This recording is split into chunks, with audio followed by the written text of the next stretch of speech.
Hi everyone. This month I'm really excited to introduce you to Will, who's the CEO and lead CRO consultant at Customers Who Click. So welcome, Will. Really great to have you on the Pep Talk today. Hi, thanks for having me. So today we're going to be discussing a little bit more about how DTC brands can best optimize their website conversions and drive up revenue. I know that you're really the expert in this area, so keen to kind of dive straight in. I guess one of the first things that would be helpful for a bit of context is if you could just tell us a little bit more about your background and a little bit more about Customers Who Click. That would be amazing. Yeah, sure. So I'll try and keep it reasonably short. My background was startups originally. So I was involved in a few quite early stage startups, all in the more digital space. Yep. And as in startups, obviously in marketing, you do a little bit of everything. So I was getting involved in advertising. I was doing a lot of email marketing in those days, actually. Okay. But pretty much every company, I think it was about 3 in a row, it was the situation was we were given the marketing budget and told, go acquire customers, go grow the business. And that was it. Right. So we'd be looking at it, after a couple of months, we were spending money, we've been getting really good ad metrics. So really good click-through rates, really good conversion rates on landing pages. And then everything was kind of falling off a cliff. So conversion rate to actually using the product was low, retention tended to be low. And, the blame, as it happens in a lot of companies, goes to marketing. Yeah. Right.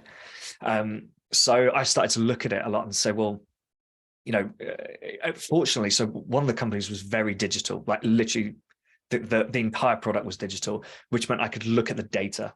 Yeah. So I could see what the behavior was of customers who were really good customers compared to people who churned after a month or two, compared to people who never even got through their trial period. So that allowed us to say, well, these are the aha moments that people are having. How can we drive people to those moments? And so I started to run customer feedback, a few surveys at first, and then I started to get on the phone with customers. And, it turned out people just didn't know how to use the products. They couldn't find. This brand was actually, it was a bit like Spotify for magazines or Netflix for magazines, right? So it's lots of content. So people were saying they couldn't find the magazines they wanted to read, or, they didn't understand how different profiles worked. And, there was some issues. I think we allowed, 5 profiles, 5 individual profiles per user account.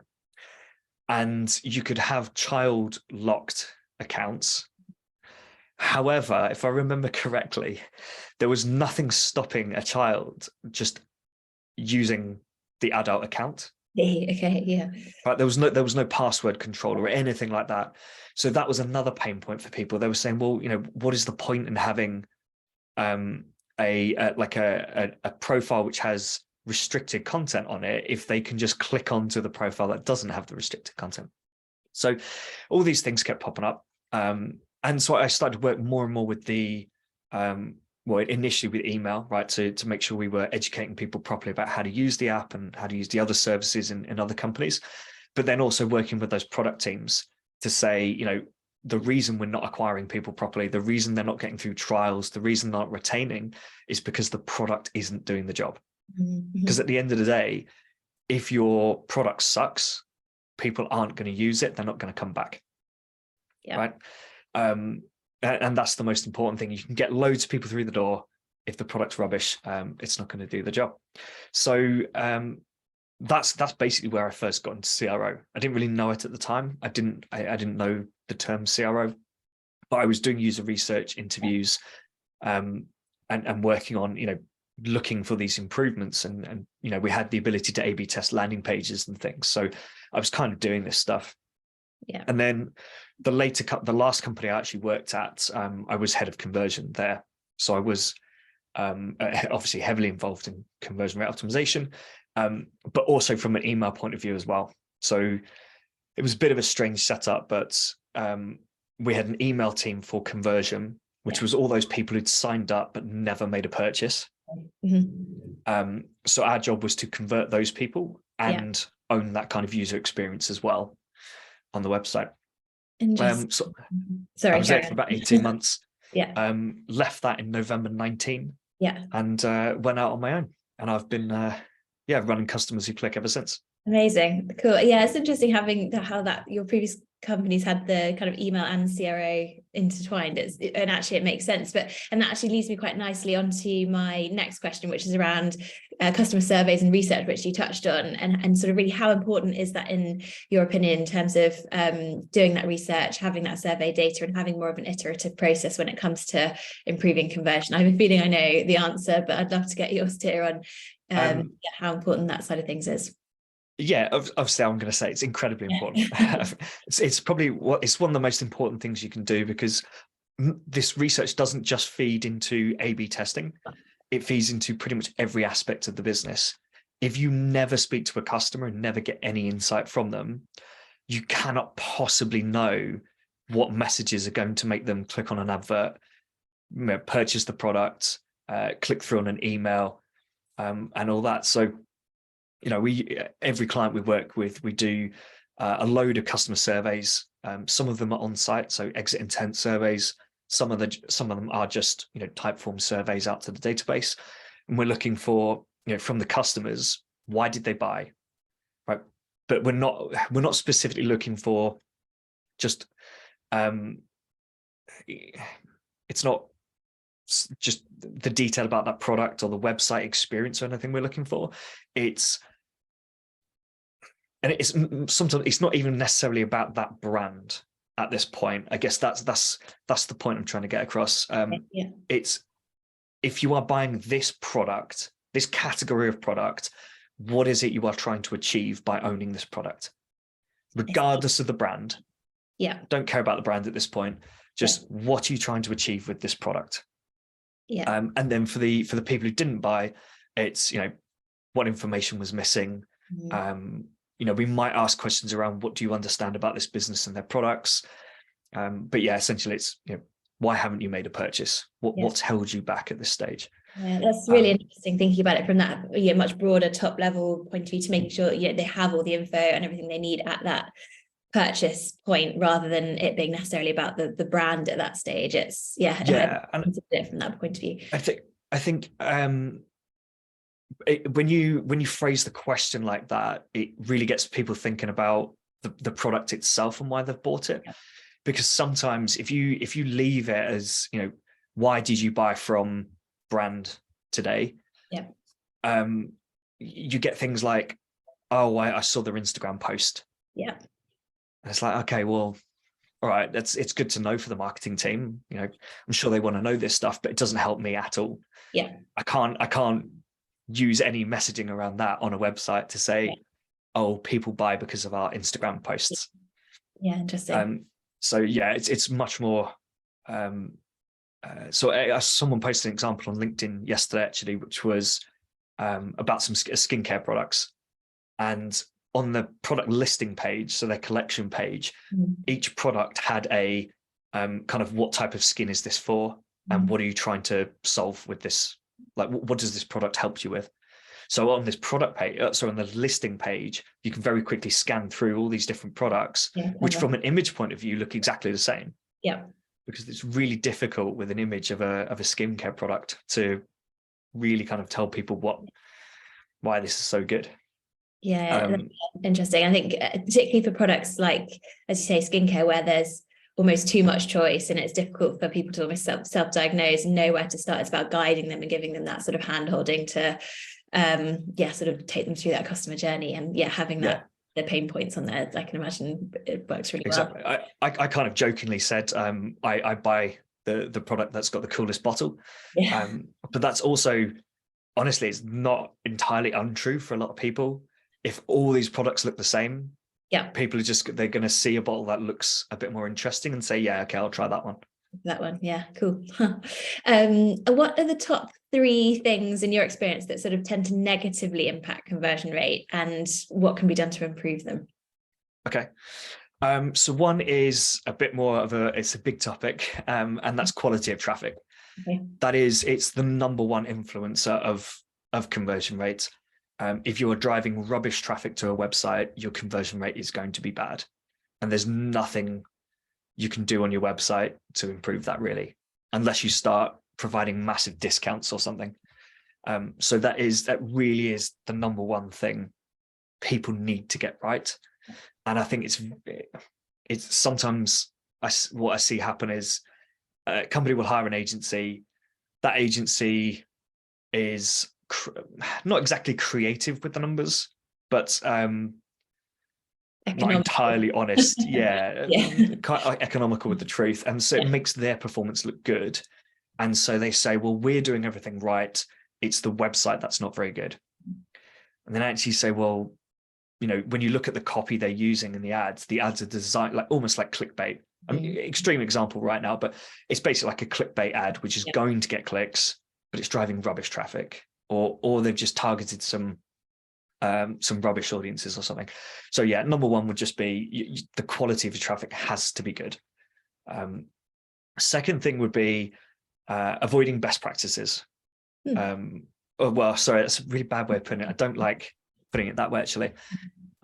Lots of people talk about this and they say, you shouldn't just follow best practice on websites. I think it's a really weird way of putting it, because best practices are supposed to be good. Yeah. But actually, I think my post today was about this. It's people who see things on other websites, particularly on their competitors' websites and bigger competitors' websites. They see a function on that website and they say, oh, that's really cool, we should do that. Yeah. Right. And so for some reason, that's considered best practice because the bigger brands are doing it. But actually, they've got no idea why that brand is doing it. They don't know if that brand has tested it. That brand may not even know if that feature is working for them or not. Yeah, and they have different audiences, as you say, and it's just there's nuance. Different audiences, different products, different messaging. And so by just copying that, you have a negative impact. So I had one client who had a timer in their checkout, which said, it was one of those standard, we will hold the contents of your basket for 15 minutes. We removed it and it generated them $90,000 a month in extra revenue because it just didn't make any sense, right? There was no reason for anyone to feel like there should be urgency in this purchase. It's not a scarce product. It's not like tickets, right? It works well with tickets and booking things because there is limited availability. It doesn't make sense for majority of e-commerce brands, particularly in this case where it was a higher AOV, longer consideration process. People aren't going to be rushed into those decisions. Yeah, and I can imagine it negatively impacted because people then feel the pressure and they don't want to be sort of fear-mongered into making a purchase, and probably just turns people off. Yeah, I mean, I suppose if you were buying an expensive car and you'd spent ages researching, you'd gone for a test drive, maybe you'd gone for another test drive, you'd had a few discussions with the salesperson, and then they started to say, you can only have this car if you buy it in the next 15 minutes. You'd be like, what? Yeah. That doesn't make any sense. I can see the car's right there. I doubt someone else is coming in to spend 150 grand on a car in the next 15 minutes. So yeah, the second one just generally would be, if you are going to make a change to your website, think about, is it right for your brand? Is it right for your audience? And then test it to make sure it actually works. Another thing I'd say, just on final thing on that point, is a lot of apps, when you go to the app landing page on Shopify or whatever, they will say, increase conversion rates by up to 40%, something like that. Likelihood is they've had one client who's hit that 40%, and it's going to be a really edge case, sort of thing. So yeah, be really wary of those. Final thing, negatively impacts conversion rates. There's just probably a bunch of small things like not having a guest checkout is a nightmare. Not as big an issue for the majority of brands these days, because if you're using Shopify BigCommerce, I mean, I'm not sure I've seen a Shopify website that hasn't had the ability to check out without creating an account. I'm sure there's apps that allow you to do it for certain circumstances, but it's rare. Yeah. So little things like that, having, rubbish imagery, not fully explaining your products, and making sure that information's available, just anything that someone would want to see, you need to make sure it's available where they need to see it. Yeah. So loads of brands will put, so underneath the navigation, they'll put like a few blocks. One will say free shipping, one will say free returns, one will say, here's our Trustpilot rating or something. But then once you leave the homepage, those messages disappear, right? But people don't care about those at that stage. They care about them once they've found the product they're looking for and they've decided, yes, I want to buy this product. That's when they want to see, oh, cool, I also get free shipping. If I have a problem with this product, I send it back for free. Yeah.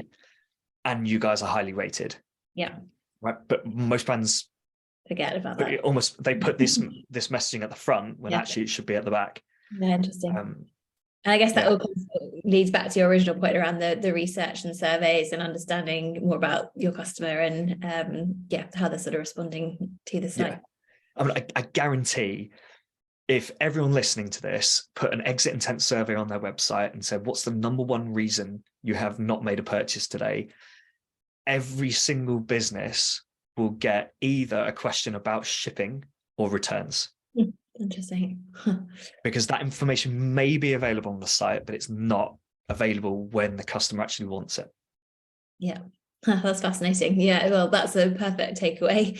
So last question from my side is, can you tell us a little bit more about the role that CRO and Customer C Click plays in sort of helping brands create that longer term relationship with their customers? So as we've spoken a lot about kind of getting people to that purchase point, is there anything that CRO can do to sort of help retain more customers over the long run? Yeah, so I suppose first thing to say would be, CRO is not just about that front, first conversion point. It's around general conversion goals, right? So if the goal is to convert people to an email sign up, let's do that.